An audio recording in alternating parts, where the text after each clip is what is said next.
Princess at large की पिछले episode में हमने देखा रानी माँ राजकुमार को मारने के लिए राजकुमारी को जहर की बोतल देती है।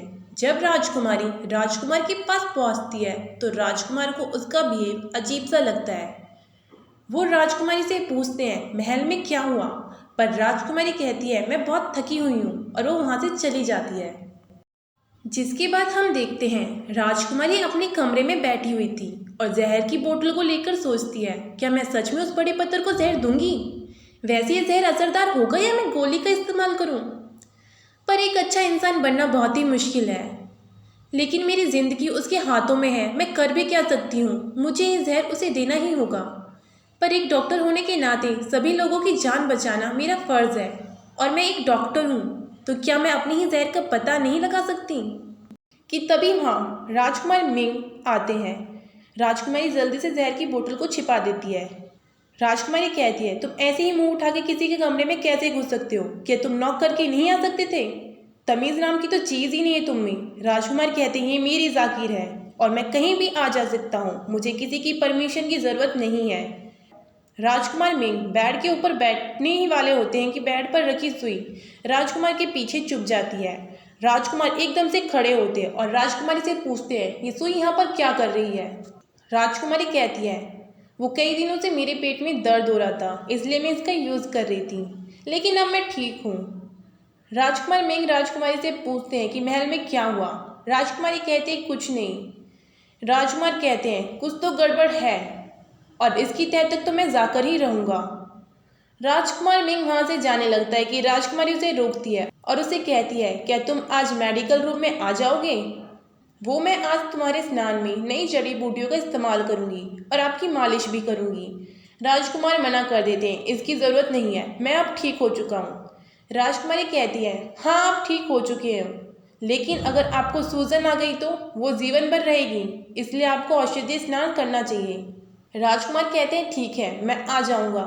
अब हम राजकुमारी को देखते हैं जो मेडिकल रूम में बैठी हुई थी और राजकुमार का इंतज़ार कर रही थी। कि तभी राजकुमार मिंग वहाँ आ जाते हैं। वो मेडिकल रूम को देखकर हैरान हो जाता है। वहीं राजकुमारी पीछे से छिपकर दरवाज़ा बंद कर देती है। वो राजकुमार से कहती है आज का मौसम कितना रोमांटिक है ना। राजकुमार कहते हैं रोमांटिक, तुमने यहाँ का हाल क्या बना रखा है। राजकुमारी कहती है मैंने इसे सजाने में बहुत मेहनत की है। जिसके बाद राजकुमारी राजकुमार से कहती है मैं आपके कपड़े उतारने में मदद करती हूँ। राजकुमार कहते हैं इसकी कोई ज़रूरत नहीं है। और तुम करना क्या चाहती हो। राजकुमारी कहती है मैंने बताया तो था, मैं आपके स्नान में नई जड़ी बूटियों का यूज़ करूँगी। राजकुमार कहते हैं बस मुझे कुछ नहीं सुनना और मैं यहाँ से जा रहा हूँ। राजकुमारी कहती है एक मिनट रुको, क्या आज आप मुझसे गुस्सा है, मैंने आज इतना सब किया।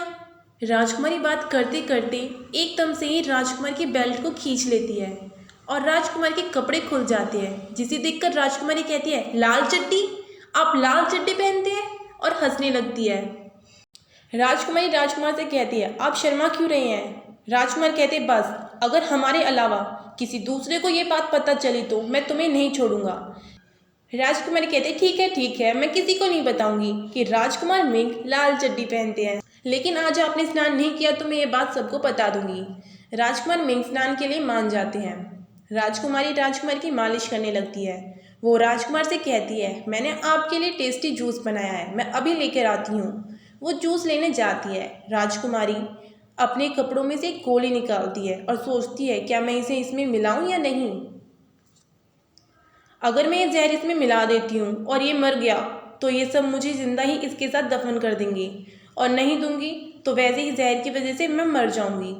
कि तभी वो गोली जूस में गिर जाती है। राजकुमारी बहुत डरी डरी सी होकर जूस को लेकर राजकुमार के पास जाती है और राजकुमार को देती है। राजकुमार उसे लेने के बाद सोचते हैं क्या मैं इसे पीऊँ या नहीं। राजकुमार को शक होता है कहीं राजकुमारी ने इसके अंदर कुछ मिलाया तो नहीं है। जिसके बाद राजकुमार जूस को पीने लगते हैं कि तभी राजकुमारी उस गिलास को फेंक देती है। राजकुमारी कहती है यह जूस अच्छा नहीं बना, और ये कहकर वो वहाँ से जाने लगती है।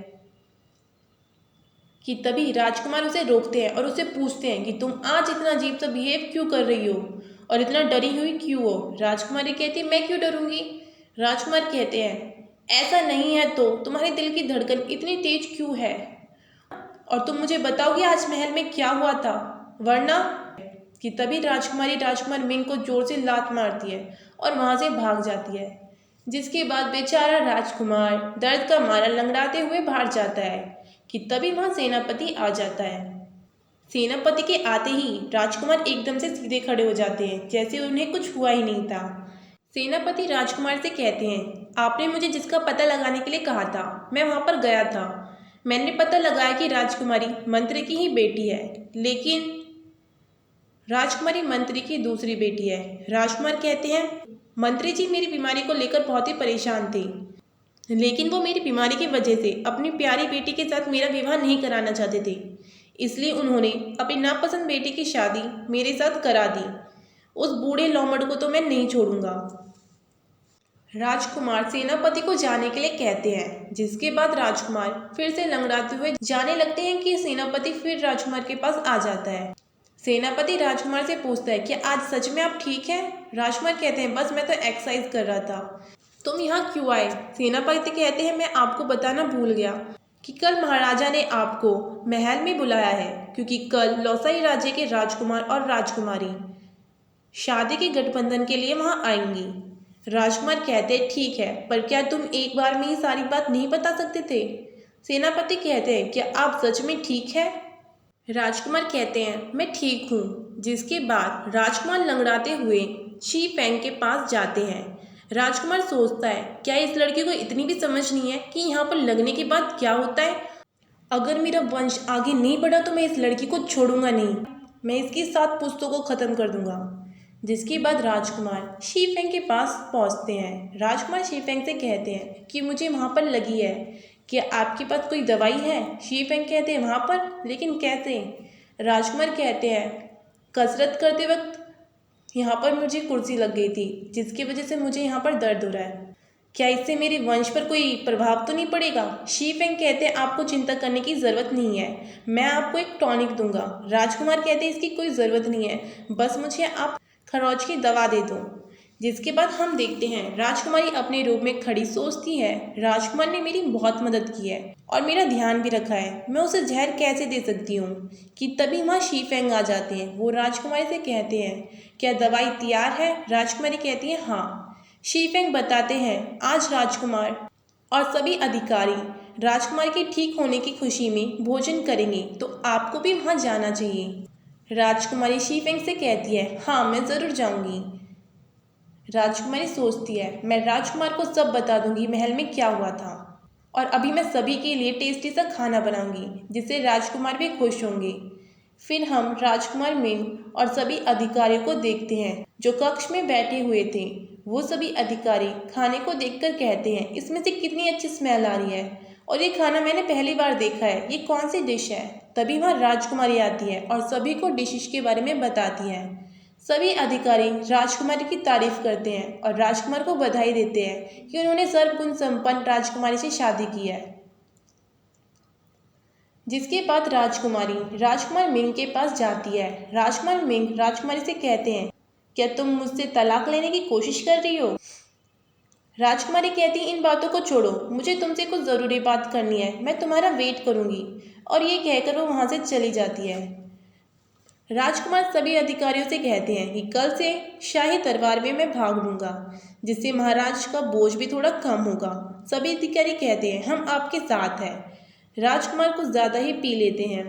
राजकुमारी राजकुमार का इंतज़ार कर रही थी, तभी वहाँ राजकुमार आते हैं, जिसने बहुत ही ज़्यादा पी रखी थी। राजकुमारी उससे कहती है, सड़े हुए सुअर, मैंने कहा था इतना मत पीना, फिर भी पी के आया। जिसके बाद राजकुमारी कहती है, मुझे आपसे कुछ ज़रूरी बात करनी है। राजकुमार कहते हैं, मैं सब सुनूंगा, तुम बताओ क्या बोलना है तुम्हें। राजकुमारी कहती है, जब मैं महल गई थी तो मुझे रानी डॉबकर्नी नहीं, रानी माँ ने बुलाया था, और उन्होंने मेरे चाय में जहर मिलाया था, और उन्होंने मुझसे कहा, अगर तुम्हें इसका तोड़ चाहिए तो तुम्हें राजकुमार को मारने में मेरी मदद करनी होगी, राजकुमार मिंग को मारने में मेरी मदद करनी होगी। कि तभी वो राजकुमार की तरफ देखती है जो नशे की हालत में बेहोश पड़ा था। राजकुमारी कहती है, जब इस सड़े हुए सूअर की मुझे सबसे ज़्यादा ज़रूरत थी तब ये सो रहा है। फिर हम शीफेंग को देखते हैं। राजकुमारी कक्ष में आता है। राजकुमारी शीफेंग से कहती है, क्या मैं आपसे एक क्वेश्चन पूछ सकती हूँ?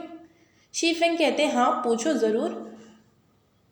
अगर एक लड़की को कुछ बताना चाहती है और वो लड़का राजकुमार मिंग की तरह है, लेकिन उस लड़की ने चुपके से उसकी बहुत मदद की है, लेकिन उस लड़के को कुछ नहीं पता। लेकिन जब उस लड़की को उसकी बहुत ज़्यादा ज़रूरत थी तो वो मरे हुए सूअर की तरह सो गया। शीफेंग कहते हैं, क्या वो लड़का राजकुमार मिंग तो नहीं? राजकुमारी कहती है, नहीं, मैं तो सिर्फ एक क्वेश्चन पूछ रही थी। राजकुमारी सोचती है, अब मेरी मदद कौन करेगा? जिसके बाद हम मिंग्यू को देखते हैं जो राजकुमार मिंग के कमरे में थी। वो राजकुमार के पास बैठी हुई थी। राजकुमार नशे की हालत में बड़बड़ा रहा था कि मुझे छोड़कर मत जाओ। मिंग्यू कहती है, मैं आपको छोड़कर कहीं नहीं जाऊंगी, मैं हमेशा आपके साथ रहूंगी और मैं आपसे शादी करना चाहती हूँ। कि तभी मिंग्यू सुनती है राजकुमार मिंग तो उस नशे की हालत में भी राजकुमारी को याद कर रहे हैं, जिसे सुनकर वो रोने लगती है। कि तभी वहाँ सेनापति आ जाता है। सेनापति मिंग्यू से कहता है, तुम रो क्यों रही हो? और उसे बाहर लेकर आता है। मिंग्यू कहती है, भाई मुझसे ज़्यादा उस राजकुमारी को चाहते हैं और उसके साथ ही रहना चाहते हैं। सेनापति कहता है, क्या तुम्हें पता है तुम्हें सब नापसंद क्यों करते हैं? क्योंकि तुम लड़की की तरह नहीं रहती और लड़कों के साथ ज़्यादा घूमती हो, इसलिए तुम्हें अपने आप को चेंज करना चाहिए। अगर तुम कभी नाराज़ या दुखी हो तो मेरे पास आ सकती हो। सेनापति उसे वहाँ से लेकर चला जाता है। अब हम देखते हैं महल का सीन, जहाँ लौसाई के राजकुमार और राजकुमारी विवाह के गठबंधन के लिए वहाँ आते हैं ताकि शादी के बाद दोनों राज्य के रिश्ते अच्छे से हो सके। वो महल के अंदर जाते हैं जहाँ महाराजा, रानी माँ और राजकुमार चिन और राजकुमार मिंग बैठे हुए थे। राजकुमार चिंग उस राजकुमारी को देखकर उस पर लट्टू हो जाते हैं। महाराज उन्हें अपने दोनों बेटों से मिलवाते हैं, जिसमें से राजकुमारी को चुनना था कि वो किसके साथ शादी करना चाहती है। राजकुमार चिंग कहते हैं, मैं शादी के लिए तैयार हूँ, मुझे पता है राजकुमारी को मैं पसंद आ गया। महाराज कहते हैं, अभी राजकुमारी ने अपना फैसला नहीं सुनाया तो तुम्हें इतना बेचैन होने की ज़रूरत नहीं है। कि तभी राजकुमारी अपना फैसला सुनाती है। राजकुमारी कहती है, मुझे राजकुमार मिंग पसंद है, मैं उनके साथ ही शादी करना चाहती हूँ। और यहीं पर ही प्रिंसेस एट लार्ज का 4th एपिसोड ख़त्म हो जाता है।